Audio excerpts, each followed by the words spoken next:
संघर्ष ही जीवन है। एक बार एक किसान भगवान से बहुत ही नाराज हो गया। किसान बहुत मेहनती था, बहुत मेहनत से वह खेतों में अनाज उगाता, उसकी देखभाल करता, पर अक्सर उसकी फसल खराब हो जाती।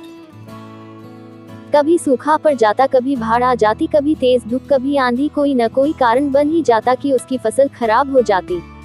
एक दिन वह किसान गुस्से में आसमान की ओर देखकर भगवान से कहा, हे ईश्वर, आपको लोग सर्वज्ञता मानते हैं कि आप सब जानते हैं, कहते हैं कि आपके इच्छा के बिना एक भी पत्ता नहीं हिलता, पर मुझे तो लगता है कि आप छोटी सी छोटी बात भी नहीं जानते।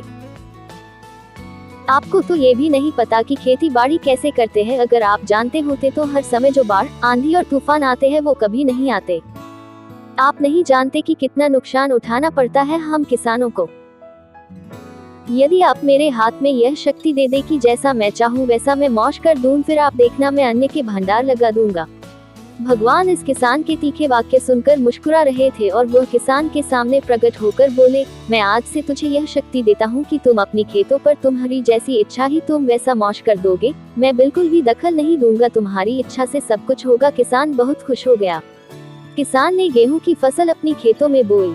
जब उसे लगा कि खेतों को धूप चाहिए तो खेतों को धूप मिले, जब पानी बरसना चाहिए तभी पानी, वर्षा, आंधी, तूफान, बाढ़, कुछ भी उसने अपने खेतों पर आने नहीं दिया। किसान के खेत में इस वर्ष ऐसी फसल हुई जैसी कभी नहीं हुई थी।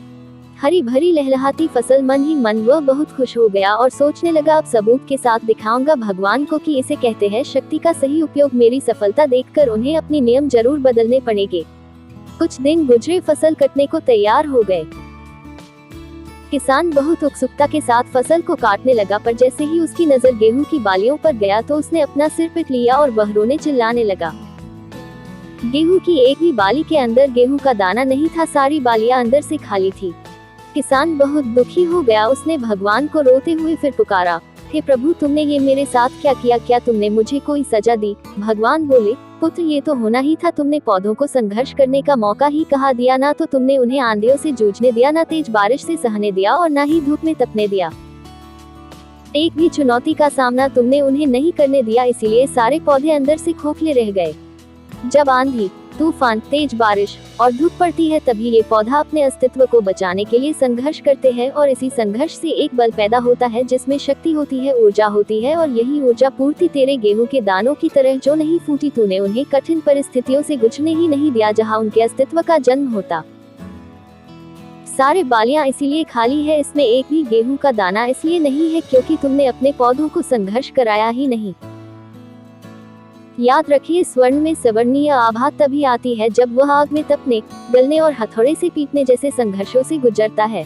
कोयले का टुकड़ा हीरा तभी बनता है जब वह उच्च दाब और उच्च ताप की मुश्किल परिस्थितियों से गुजरता है। इसी तरह यदि हमारी जिंदगी में कोई संघर्ष ही ना हो, कोई चुनौती ही ना हो, तो हम भी गेहूं की बालियों की तरह खोखले रह जाएंगे, कोई अस्तित्व नहीं होगा हमारा। विपरीत परिस्थितियाँ, चुनौतियाँ, समस्याएं हमें और अधिक निखारती है। यदि जीवन में कठिन परिस्थितियाँ और चुनौतियाँ आए तो घबराना मत, बल्कि सामना करना। विश्वास करना कि आप और अधिक निखर जाओगे और अधिक मजबूत बन जाओगे।